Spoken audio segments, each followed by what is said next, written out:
So will it be 2 for 2 for Simon Sjogren, who took the victory after Ian Brunsil's dramatic retirement in the first heat? He has Victor Frostbay alongside on the front row. Luna Blom and César Gazot complete row number 2. Victor Poulsen and Andreas Hebel round out the top 3 rows with Axel Saniala, who also retired from the first heat. Reese Hunter, Erik Bergstrand and Marcus Radny rounding out the top 10. Charlie Turner had a great result in the first heat. He took second position behind Sjogren in the first encounter. Let's see what the Brit does this time. He's got Teddy Clinton, fellow countryman, alongside. Philip Vava and Matilda Olsson round out row number 7, with Lewis Gilbert and Kalle Anstrand completing the top 16. Rounding out the 24 strong, it's Erhard Turka, Lori Lepaj, Lukas Horsman, Albin Karlsson, Teresa Babikova, Zombor Kovac, Mads Ries and Elias Kalin. So we'll have, there's going to be a few talking points, I think, through this particular race. It's going to be around about 11 minutes in duration. So the 10 minutes on the clock are set on the gantry. The red lights are on there as well and ignited, ready for us to go lights out once again here in Cinemax for qualification heat 2, groups B and C. So let's see if Sjogren has any challenges. I'm sure there's going to be one in the first 2 rows, and let alone that, one in the first 8 rows here. We have 12 in total, 24 drivers ready to go racing.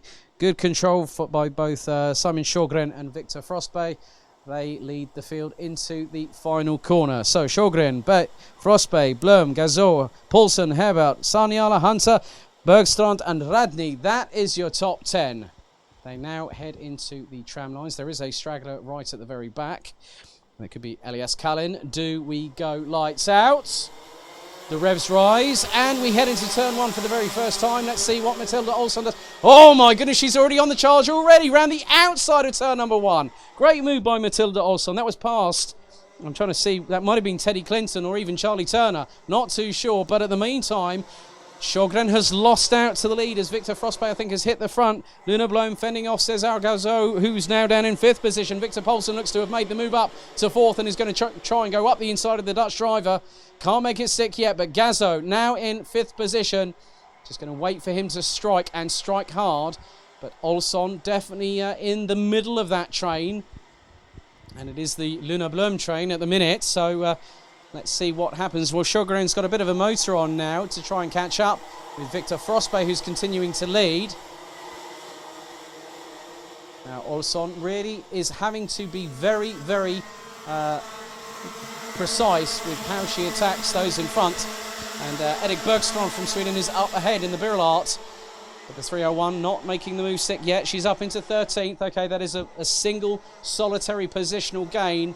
But there has been changes. Gazot now jumps up into 4th and is going to start chasing Luna Blom. So having got past Victor Poulsen. So let's see what the young French wonder does this time around. I spoke with him and his dad this morning. Really good to see them again.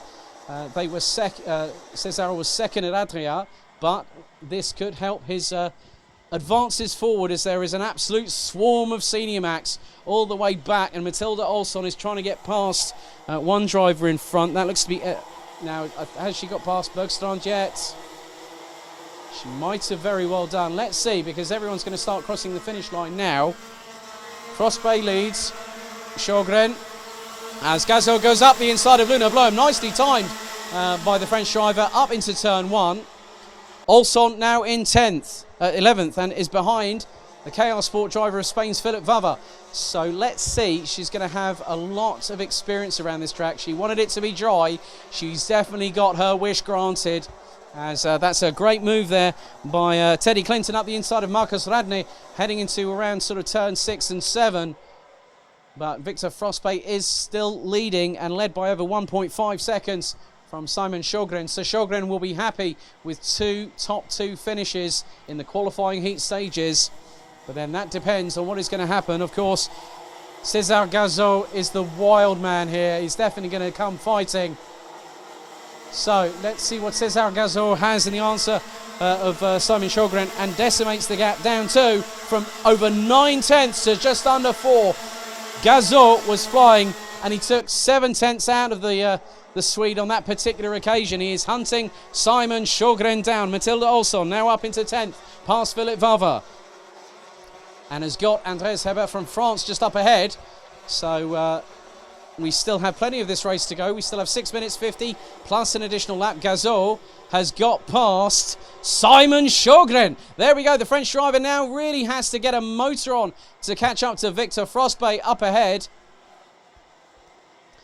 So running order at the moment, it is Victor Frostbay from Denmark, Cesar Gazot, Simon Sjogren, and running the back bumper is the UK's Reese Hunter, who goes up the inside of the Swede on the final corner. Nice work by the treble 3 there. Luna Blum running out the top 5 at the moment, and behind her has got Charlie Turner.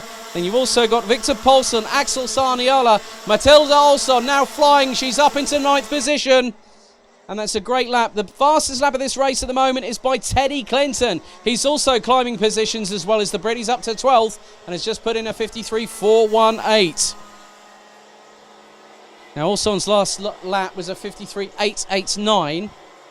So, with the traffic compromise that she's having to contend with, it's not so much impeding her progress forwards, but it's definitely going to help her as there's been another move. Teddy Clinton's just past Philip Vava for position. The Brit now up into 11th place.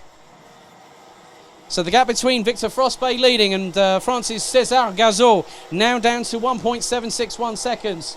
I think it's going to be closer to 1.2, 1.3 this time around as Gazot crosses the timing line. 1.4. The Frenchman is on a flyer. As there's another great move there I've just seen. I think Luna Blum has just lost out.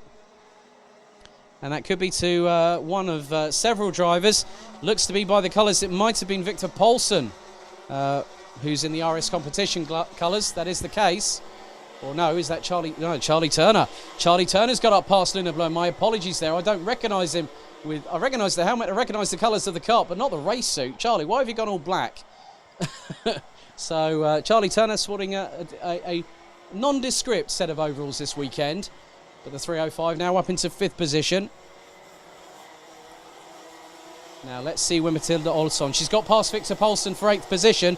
Paulsen in the meantime is also having to hang on from Andreas Hebert, and the Frenchman overtakes in the final corner. So Matilda Olsson up into 8th and climbing. 4 minutes and 33 plus an additional lap. Oh, there was a very, very close moment there between Luna Blum and Axel Sarniala, but this is allowing Matilda Olsson to come firing with all 125 cc's of that Rotax Max engine. Now the Swede has got 2 people who are going to start tripping over each other, and the good thing is that Olsson will pounce when they least expect it. Sarniala's going up the inside of Blum. Olsson's trying to go with. Blum goes a bit wide. Olsson takes a glance over the right shoulder very, very quickly indeed. Very astute there from the 301 from Strawberry Racing. But the lead is now dropping between Victor Frostbay and Cesar Gazot. Last time around it was 1.153 seconds. But I tell you what, Gazot's not the only one going forward. It's also Reese Hunter in the treble 3 from the United Kingdom. This is going to be a great battle. 3 minutes and 40 to go, plus an additional lap here as Charlie Turner sends it up the inside of Simon Sjogren to take 4th position. So Olsson now up into 7th. A little bit of, that was a bit too much there, I think, probably from Victor Paulsen on Philip Vava there for position. I think maybe he just outbraked himself and went into the back bumper of the Spaniard. So Olsson has got Luna Blum right behind her now. So let's see how quickly Matilda Olsson can catch up with the driver up ahead in 6th position, Axel Sarniala. It's not that far from my line of sight, but Gazot has been closing. The battle for the lead is really holding up right now. Cesar Gazot has just posted the fastest lap of the race, a 53.060. Will he do what Gilbert did in the first one? Go sub 53. He does! 52.955 from the French driver. Gap now down to less than half a second. As Andreas Hebert having to fend off Teddy Clinton for 9th place as Philip Vava drops outside of the top 10. Laurie Lepai up to 12th position, having started in 18th, but Matilda Olsson is definitely trying to close up the gap. But I have to say, Axel Sarniala put in an absolute brilliant lap. He went quicker than the 2nd place driver, Cesar Gazot, by over a 1/10 of a second. Make that 0.13. So Axel Sarniala, fastest lap of the race thus far, 52.820. As looks like Teddy Clinton's got past Andreas Hebert. Yes, he has, for 9th position. That's a great job from the Brit, but he's got to hang on to it right now. So top 10, Victor Frostbay crosses the line. Gazzo is hunting him down like a wild animal right now. 0.253, the gap between the lead. I think Gazzo will have him very, very shortly. It's not if, it's not where, it's when Gazzo decides to strike, and he's going to do so, I think, probably towards the tail end of this lap. He's a lot more measured on the braking because he's got the marker in front of him. That is Victor Frostbay, who's been leading since he took the lead from Simon Sjogren at the beginning of this race. Olsson at the moment is closing down on Simon Sjogren. The gap between them going into, I think that's probably turn 12 or turn 13 there. She's got the gap down to about 2.5 kart lengths. Gazzo now has the opportunity. He's less than a kart length behind Victor Frostbay. The Frenchman will not send it up the inside. He's taking a run, getting the momentum, getting the toe. Here we go, heading into turn 1. Will Gazzo go for it? Not quite. 60 seconds on the clock, still to go. And Sjogren is being closed down by Matilda Olsson, who is less than a kart length behind. Olsson really needs to get a motor on to get past Sjogren to get into 6th place. But Gazzo is just biding his time, waiting for when Victor Frostbay makes a mistake. And when the Dane does, the Frenchman will sail on by. So 36 seconds plus an additional lap to go. Top 10, it's still Victor Frostbay with a very, very hungry César Gazzo from France right on his back bumper, heading through into turn 15 here at Kristianstad. It's 0.147. Gazzo's really a bit more measured in the brakes now. Here we go. It's going to happen, I think, right now. Gazzo's in the toe. Is he going to be close enough? Is he going to send it up the inside? Can't do it yet. They crossed the line with about 10 seconds to go. So it's going to be this plus an additional lap. And Matilda Olsson has finally got past Simon Sjogren. But Gazzo really wants to send a message in the general direction of the 301, the current points leader, saying, well, you might have got up to 6th, but I'm now in 2nd. He wants to get that win. Or is he going to play it conservative? Save the tyres, as there's another move from Teddy Clinton just there. So I'm not too sure he went up the inside of, or it might have been one of the other Dan Holland racing drivers. Could be Kalle Astrand. But here we go. The move has happened. Oh my goodness, Frostbay has lost out not just to César Gazzo, but also to Reese Hunter. So Gazzo struck whilst the iron was hot and took clear advantage. He's now going to have one more lap to go, does César Gazzo, with that lovely Ayrton Senna tribute helmet. I tell you what, Frostbay is not giving up on 2nd quite yet. He's right with Reese Hunter, but right behind you've got Charlie Turner and the flying fin of Axel Sarniala battling over 4th place. More battles up and down the order, but Gazzo got the lead. He pulled away. He had a gap of 1.1 seconds. Last time around, we've got one car stuck on the inside. Looks to be a CRG chassis. That looks to, unfortunately, be Marcus Radney. That's a real shame for the young Swede. But we are just a few corners away, and I tell you what, Sarniala trying to put the frighteners on Charlie Turner, but it's not going to work against the British Super 1 Rotax champion from last season. But this is a sight I've been waiting to see.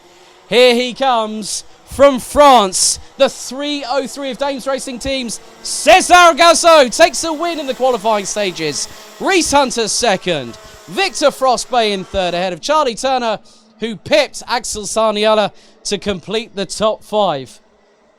Matilda Olsson up from 14th to finish 6th, ahead of Simon Sjogren, who dropped down the order as the race progressed, starting from pole position, with Andreas Hebert, Philip Vava and Teddy Clinton rounding out the top 10. But what a drive from César Gazzo.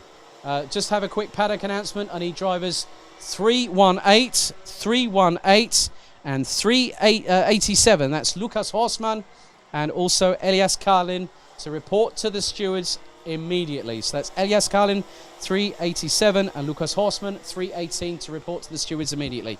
But César Gazzo, the French wonder from Dames Racing, takes the win by 1.5 seconds ahead of Reese Hunter from the United Kingdom. 3 different nationalities in the top 3 thanks to Denmark's Victor Frostbay, with Charlie Turner and Axel Sarniala rounding out the top 5. Matilda Olsson, the current points leader, in 6th, having started 14th. Simon Sjogren 7th. 2 Frenchmen in the top 8. thanks to Andreas Hebert, teammate with Cesar Gazor, with Philip Vava and Teddy Clinton rounding out the top 10. Rounding out the finishing order, Lewis Gilbert in 11th, ahead of Kalle Astrand, Luna Blom, Laurie Lepai, Victor Paulsen, Mads Ries, Zombar Kovac, Ehad Turka, Teresa Babikova, Albin Karlsson, Lukas Horstman, who has to report to the stewards post-race immediately for a matter that needs to be discussed, with Erik Bergstrand and Elias Kalin rounding out the 23 that finished. And unfortunately, on the recovery vehicle right now is